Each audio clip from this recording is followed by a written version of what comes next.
And we are WIMS, WHFB, Rick Federighi, a beautiful day to be alive. Thank you, Lord, for another beautiful one here on WIMS. Don't forget, each and every Sunday, we do it up in style. We give you Bethany Lutheran from 9 to 9:30 as we skillfully produce that. I do the Rosary each and every Sunday at 9:30, and tons of people love that. We get some great insight on the music. We kind of, dovetail backwards as we get out of the Rosary. It takes about 15 minutes, and then we give you some really great music. Non-denominational. There's a constant flow of requests coming in on that. So scope that out on Sundays here on WIMS. And it's vinyl at its finest with Tom Lounges here in studio each and every Sunday, 6 to 9.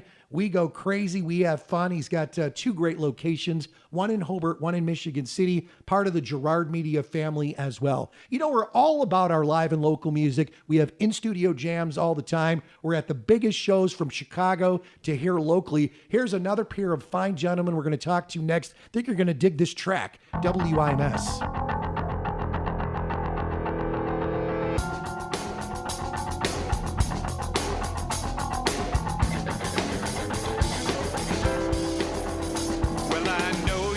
Your business, none of my concern.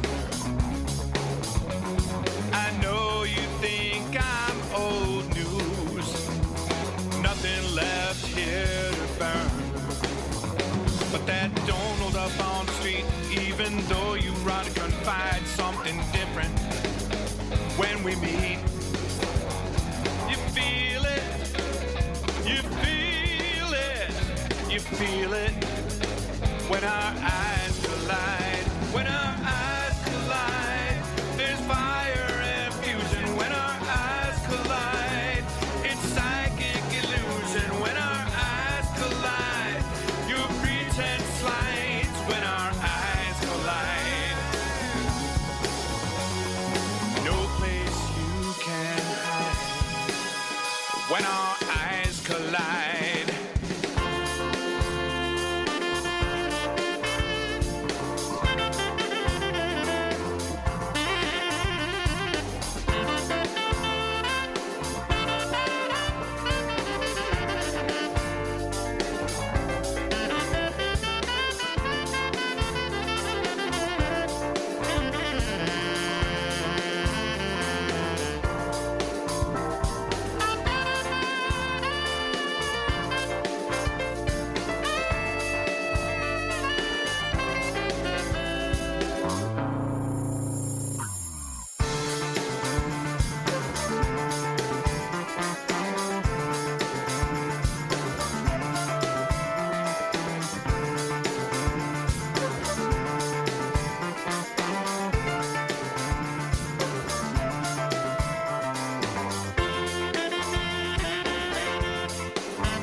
Altogether you. I know her, I've seen her, but I see right through her too. I feel the pop in your chest, that little skip in control. I see the passionate unrest and the fire down below. You feel it, you feel it, you feel it. When our eyes collide, when our eyes collide, there's fire and fusion. When our eyes collide, it's psychic illusion. When our eyes collide, your pretense slides. When our eyes collide,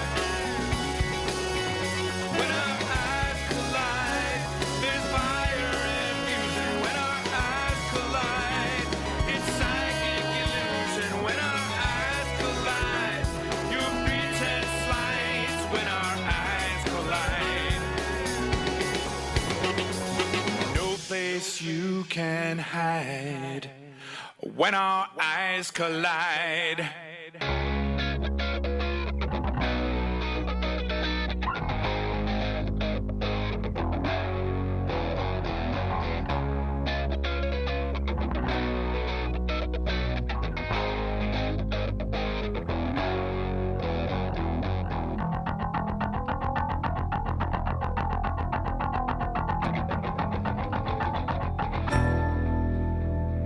Absolutely epic.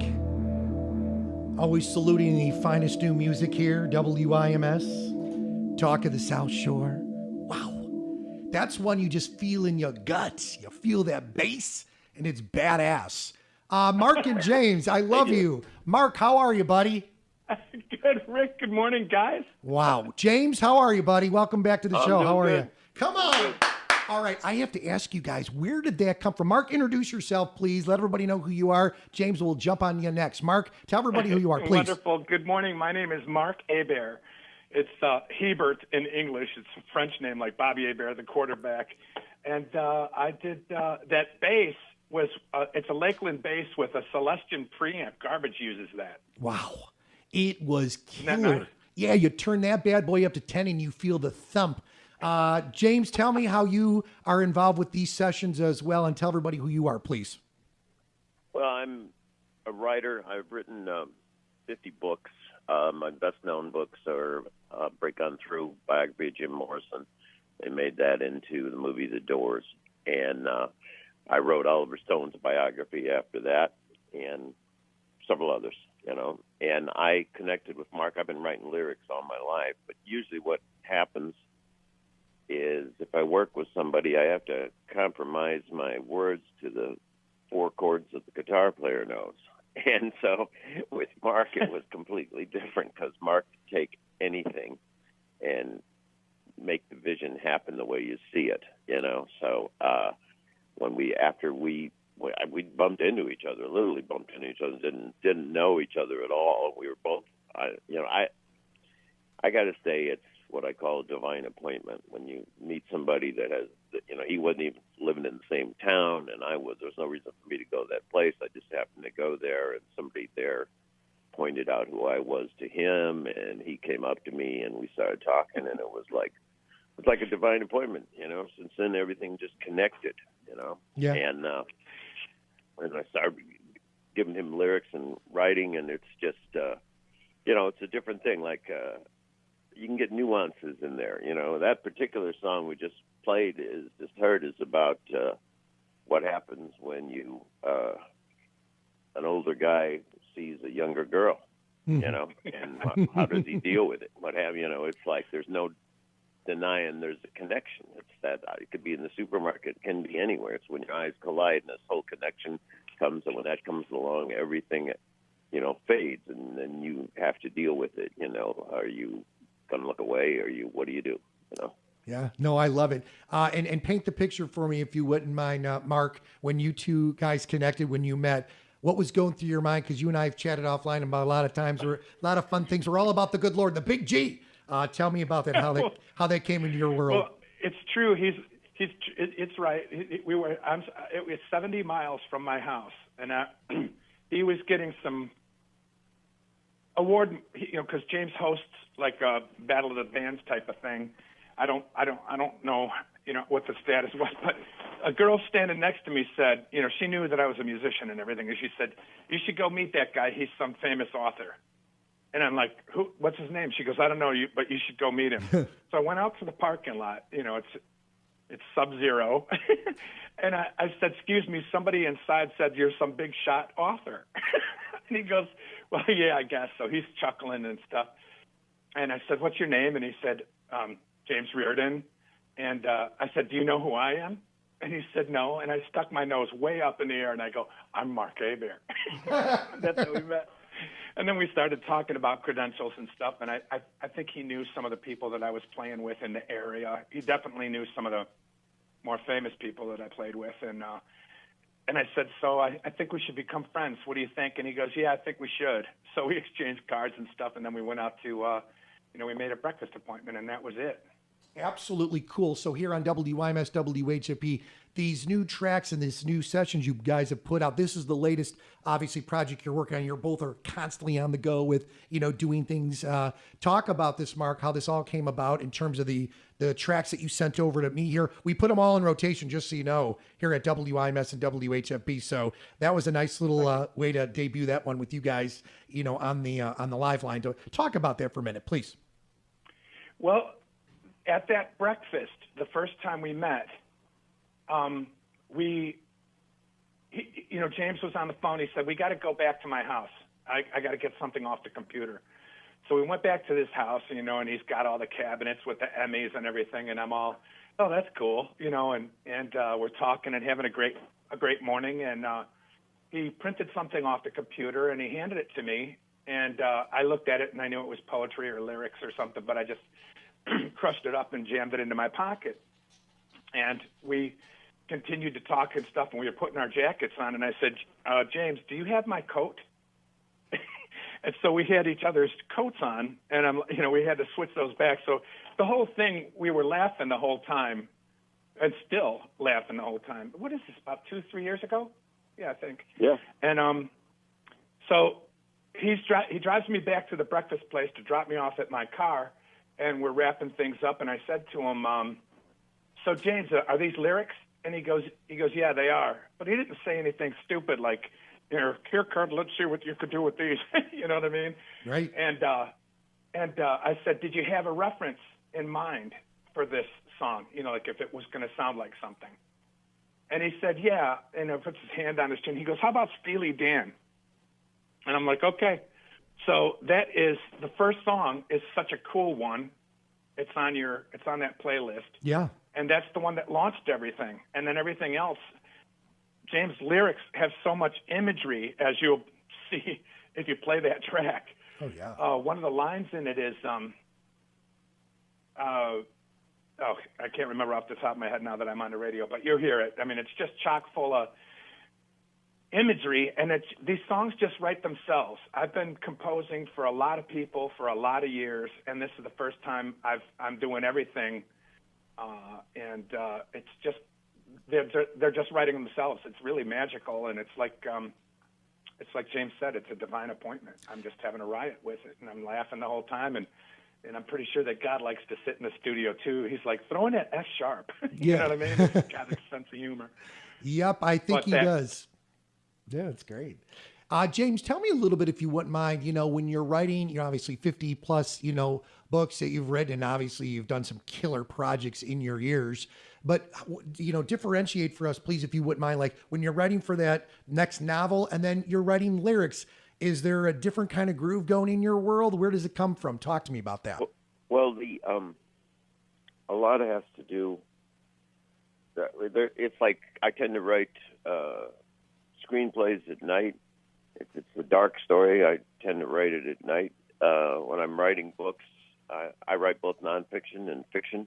And so when I'm writing nonfiction, that's almost like a day job. It's like I start working about 9 and I'm organizing the facts and I'm, doing the interviews and setting it up and then putting it in the chapters and writing it, The fiction is rarely written chronologically. It's put together chronologically, but, it just comes kind of in waves and I write long sections. And the lyrics are even more. The lyrics, I'll tell Mark, well, I got a couple things that have been brewing in my head for a few days, and then they'll just come out. And when they come out, then they come out pretty complete, I'll go back and rewrite a little bit, but not too much, because the lyrics just sort of dictate themselves out, and that generally can come anytime and anywhere, sometimes I could go to places like coffee shops or malls or things like that because the background noise crowds out background noise in my head and lets everything flow clear. It's kind of the opposite of, instead of noise bothering me, it settles me. Gail F. is on the instant text listening in the Chicagoland area on the TuneIn app right now. Several thousand of you on that right now. Gail's asking where she could pick up a copy of this. She loved the song. She goes, I was blown away and I turned it up to 10, Ricky, like you tell us to do all the time. Which I love. It's like, woo, come on, live and love it. Can these guys pick up this latest selection of tracks? Are they available for download so they can purchase it? Come on, talk to me. Go ahead. Well, you can go to grandbergen.com. The name of the project / band, because we don't have a band. I did everything. Okay. And I have like some guest players, a couple. And then you can go to Grand Bergen, like grand piano, and Bergen, BERGEN.com. And the Spotify and all the digital distribution is there. The CD's for sale on Amazon. And pretty much everything's there. GrandBergen.com, and then links to James' website, and then links to my production website, MarkAnthonyHebert.com. Those are all, that's a good place to get started, and then all the links are there. We got some fellow musicians listening out there saying they loved it. Did you play all the instruments from Kyle? It sounded unbelievable. That's a question, I guess, for you, Mark. Did you play all the instruments on this, or did you have? Thank you. On that one, there was a guest saxophone player. His name is Dennis one Sindberg. of.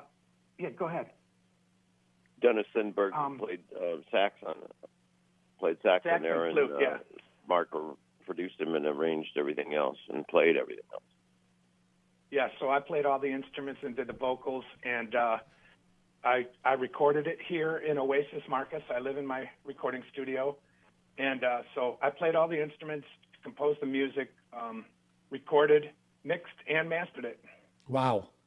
Absolutely insane. You guys, we have all kinds of in-studio jams. We do all kinds of shows from, Indiana into Michigan up and through Chicago. We're in a ton of these great shows. You guys have got to come here in studio in the new year and just hang out and do some jamming. James, Yeah. I did a little click through to you, dude. And man, I am loving your pictures and all these great things. Holy cow. He's a monster. You ain't kidding, baby. I see Oliver Stone. I see Chip Sanuffs. I see all these great rockers and people. Talk to me. Give me a little fun. I see Foggett. Gosh, I can remember seeing some of these bands in the early years. You got Todd Rundgren in there. And Frank Dude, Zappa. you got Rory Gallagher, man. I've seen a lot of these people. Got Robin Trower, one of my favorite dudes in the whole wide world. A little too Rolling Stone, bitches. I'm all about it. Yeah. So talk to me about your life. And wait, hold on. I happen to see this Frank Zappa, dude. Like, talk to me about Zappa and you. I just want to hear this. Talk to me. Frank, back in the day, I wrote for Rolling Stone, and I wrote a syndicated column called Rock Pop, and I did lots of interviews for different magazines and stuff. And I've interviewed Frank. I'd interviewed him on the phone one time, and then that time I was able to interview him live. He was coming in and playing in Chicago, and came up and Frank is a great interview. He's very intelligent. He's not. Frank doesn't do drugs or anything.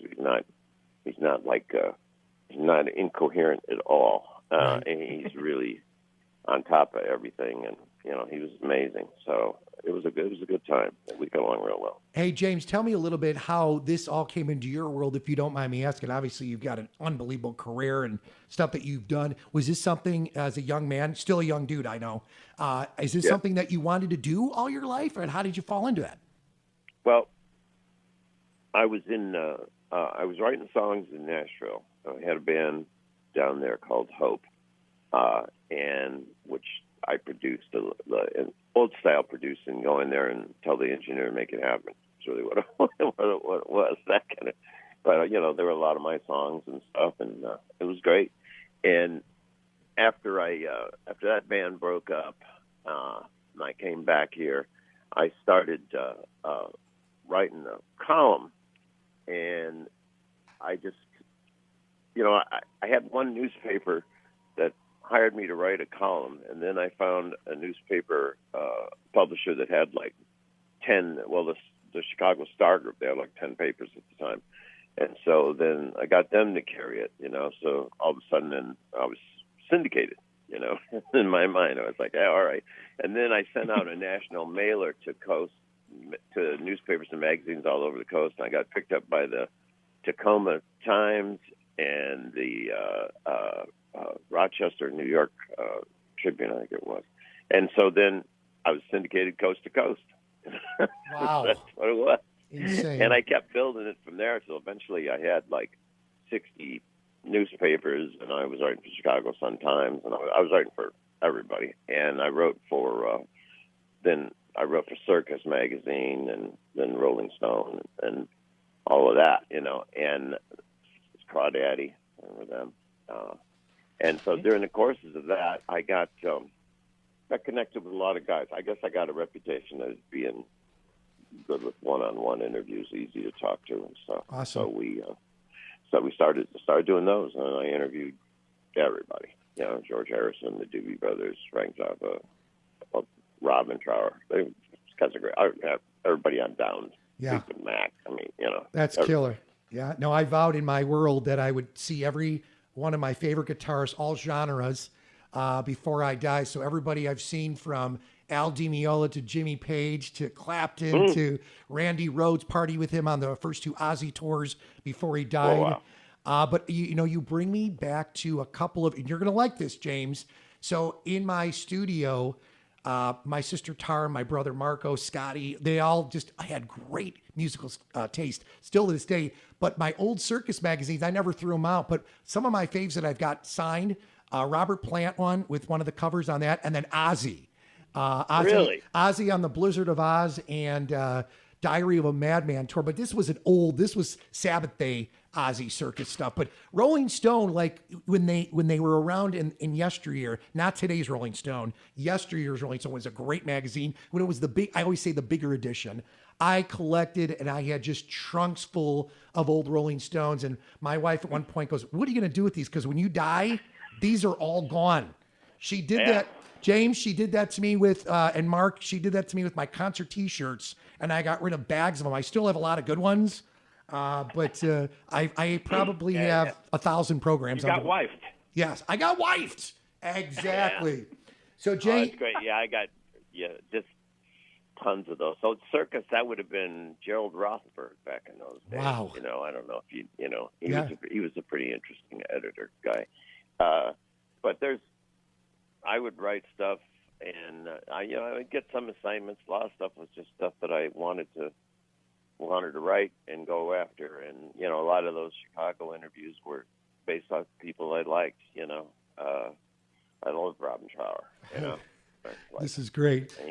He was a great interview. Rory Gallagher. Oh my gosh, insane! Gosh, I think the one time I saw Rory, it was Rose Tattoo, Rory Gallagher, and Aerosmith minus Steven Tyler on vocals. It was that era. Now I've seen Aerosmith in its original incarnation yesteryear and now even to current.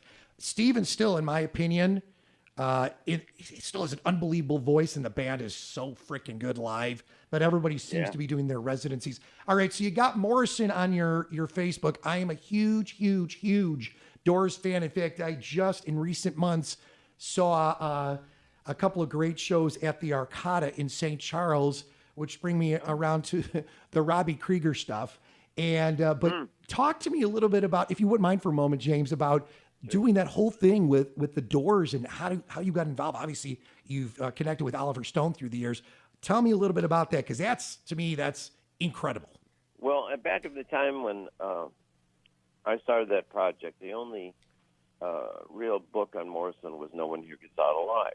And it sold a lot of books, but it was, it was just kind of about the sex, drugs, rock and roll. Some of the stuff in there wasn't true. Some of it was made up to add to the myth, and some of it was made up to, to be an advantage to people that were involved with the book, and it was like, there's like a story in there where Danny Sugarman talks about Jim coming out of a concert at like 2 a.m, and Danny's sitting on the curb and shivering in the cold, and Jim comes over and puts his leather jacket around it. Now that's a nice story, but yeah, Jim coming out of a concert at 2 a.m, he's not even going to see Danny. He's not going to see nothing but the 10 girls that are in front of him, and it's like, and if he did, he's not going to have it together enough to go do that. I mean, that's not who he was. He was a good person. He did do stuff. So, those stories are nice, but somebody needed to write the real stuff, and particularly there wasn't stuff talked about. The poetry wasn't talked about, Well, the trick when you're doing something on the Doors is those are different camps. The poetry is owned by Jim's in-laws, the Corsons, Pam's father, and they don't like the Doors, and the Doors own the rights to all the lyrics, and they don't like the Corsons. So they would both tell me, well, we'll help you, but if you're working with the other group, we're not going to help you at all. Wow. And so you got to get pictures, and you got to poetry. I had 56 letters of permissions for that book that I had to write. It's a good thing I could write like an attorney, otherwise all the money would have gone to attorneys. So I eventually got what I wanted from each group by persistence, and so then they all got involved, and so we were able to write what I feel was the real true story. And I was able to spend all that time doing that because my partner on the book, Jerry Federighi, I mean, I wrote it all, but he definitely deserved the co-authorship because he did all the research. I mean, he had every Doors thing collected you can imagine. It's kind of like the ultimate fan, just Sure. everything. If there was a Doors interview with Jim in Germany, he would get it translated, the German parts translated, so that he could, have that transcript of what it was. I mean, he did everything, and it's an interesting story in itself because since Break On Through became like the definitive biography of Morrison and replaced No One Here Gets Out Alive, he sort of changed the way his own idol was remembered. So it's like a fan that works in the warehouse and saves his money and goes out and looks for a top writer and then finds me, and then we write this book, and now Morrison is remembered for all those things. I mean, it was all the timing, and it was there, but at that time, that's what it was. It was like, that's an amazing story that he did that. Absolutely. That dedication. No, that's great. I love it. Hey, Mark, what would you say to the talent that's out there today, the generation of today? And then, James, I'll flip it over to you with following your dreams, not only music, but the arts, and just because, people would say to me all the years that I was like, I want to be in radio. I want to do this. I want to do it. I did it from a young kid all the way up. And I just kept following my dreams, What would you say to the generation out there about following their dreams and saying, you know what, if you want to be a musician, follow it. If you want to be a writer, follow it. What's your take on that? That is such a big question, because there are infinite angles and infinite paths to fulfill a dream, and for me, I kind of knew when I was about 5 or 6 years old, I knew I was going to be a musician, just the spirit of it was in me. And I was a theorist, and I didn't know it, because I never had any lessons in anything. I always, I'm self-taught, and, I got exposed to a lot, and it kind of swept me up more than the other way around. It's like shopping for a guitar. You don't pick the guitar picks you. You know what I mean? Agree. And so I knew early on, and I just did so much theater music, and I played in so many bands just because I think I was okay, a good player, and I got pulled around, and I got pulled into the theater. I play a lot of instruments because of the theater. They're like, who are we going to get to play that for this play? And then they go, get that guy Mark. He'll learn it in about 20 minutes.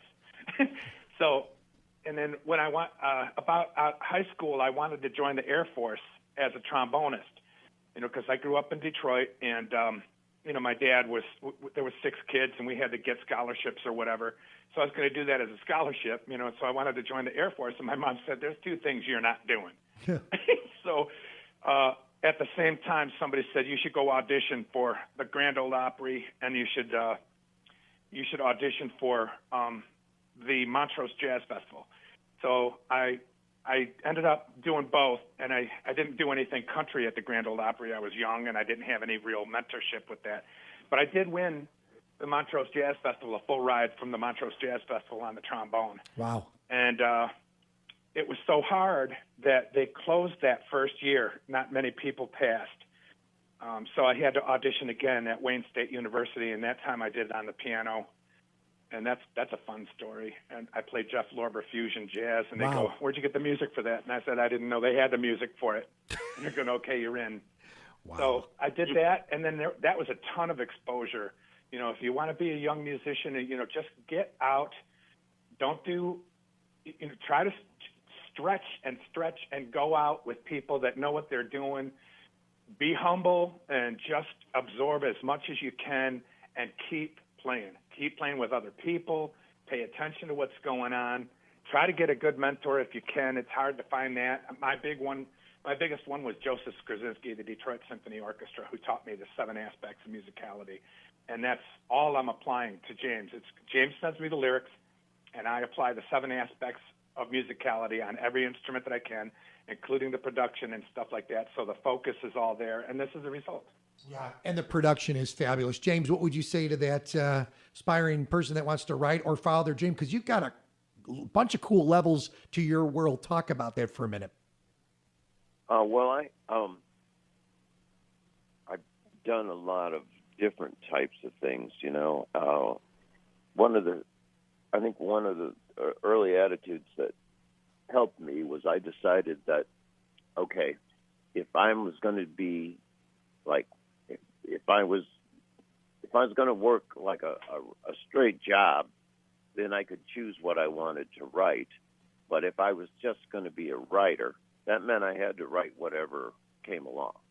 So I wrote for travel magazines. I wrote for magazines like Respiratory Therapy, where they would talk about best procedures and ways to handle things. And, you know, they had people that reviewed the stuff so I wouldn't kill anybody. But I mean, it was like, but I would call up, you know, if you call up 6 surgeons and you talk to them about what they're doing, you can get like what's important. You may not understand the procedures, but you can get it to a point where other surgeons can read about it. So I wrote for some of those medical magazines and did all that stuff. And I think the trick is that if you want to do something, you find a way that you can do it and get paid for doing it. And if it's you know, direct films, well, then it's difficult because, you know, they cost a lot of money to do it. But then you can get into small films and you can get into, you know, college projects and do stuff. It's important that you just do it and you keep doing it.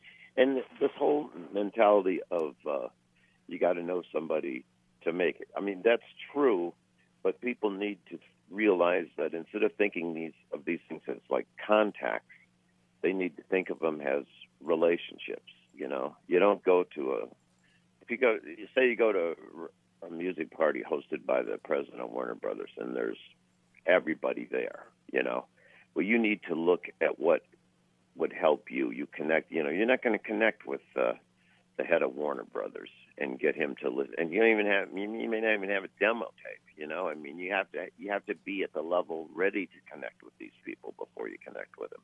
But you might find a guy there that would fix your amplifiers cheap. You know, things like that, and that could actually accomplish something in that step in your career. So you kind of have to know where you are and work towards the next. And you have to not be intimidated. You know, one of the books that I wrote was The Platinum Rainbow with Bob Monaco, and it was how to succeed in the music business without selling your soul.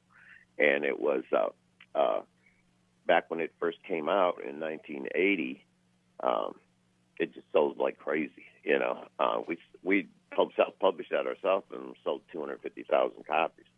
And it was like, you know, it had things like the myths of the music business and things like that. Waiting to be discovered is a myth. And, you know, Robert Stigwood in those days was the big Bee Gees producer and developer. And was like, he's not going to walk into the bowling alley where you're playing and find you. You know, you're going to have to go to him. You know, it's like you have to get out and do the effort. And so we had chapters in there like kicking your brother out of the band. You know, things that were showing you like practical stuff that you would need to deal with. It's like if it's not working, you know, if everybody says the bass player is the problem and he's your brother, then he's got to go. You know, and things like that.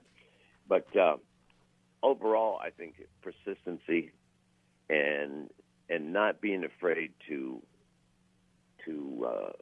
step out when you get the opportunity to step out. All of the arts are kind of like that, where it's like you worked really hard and then you get a moment, and if you seize the moment and step out and it works, then you suddenly jump to several plateaus in your career. I absolutely love you guys. I got to tell you, Leslie from New Buffalo says, I love these guys. Gabby from Long Beach. Federighi, you brought up Frank Zappa. You got to play Cosmic Debris. That's a killer. That's a freaking awesome tune. Ted from Valparaiso, you got to get these guys at Studio Fed. Come on. We will in the new year. So you guys are absolutely fun. I so appreciate you guys spending the last half hour plus hanging on Girard Media's WIMS and WHFB. So can I bother you two to swing down maybe in 23 and have some fun with us? Maybe let's just put together a big show. Let's put together a concert. Woo! I think that'd be killer. Well, Yeah, here's the thing, Rick. We kind of decided that we were going to do 3 albums before putting the band together to tour it or anything else. Okay. So we'd have a whole bunch of material. And James has asked me to finish this one album early for a specific request, which I don't know if I can say without permissions. But we're 17 songs deep into the second and third albums. Okay. So we're going to have a lot of material, and there's going to be some some wicked good players in this band because we know what we're doing. It's fun. Absolutely. Okay, before we leave, James, your favorite thing to eat during the holidays, whether it's a dessert or a beverage of choice or anything. I'm going to throw you on that same groove, Christmas Mark. Cookies and eggnog. Eggnog. Is the eggnog have fun in it, or is it just regular eggnog? Both. Okay, rock on. Most of the time, regular eggnog. Okay. Mark, how about you? Oh, I don't know. I'm just right now I'm juice fasting actually. Really? Even over the holidays. I'm on a health kick because I've been sitting at the console so long. I'm working on getting fit again. But I keep it simple. I keep it organic and simple. Mm-hmm. How does that juicing thing work for you? Is that like every day? Is that like a breakfast, lunch, dinner juicing kind of thing, or is it just in the early part of the day? I juice fasted all of November. Wow. And so it's very cleansing, because you're cleaning your body and stuff. I really work hard on this music, and I put in a lot of hours, and I'm sitting at the console, and I'm not riding my bike and working out like I should. And so I learned a while ago that the juice fasting is great to get your body back in shape to start working out. So at the beginning of 23, I'm going to start, working out and lifting and stuff like that. I'm not a bodybuilder, but I'm all about it. The food stuff, I don't have a sweet tooth or anything like that. It's not about cuisine to me. It's about fuel. Rock on. Mark is working to get his body in good shape, and I'm working to just stay alive. I'm with you. I'm on both of your plateaus there.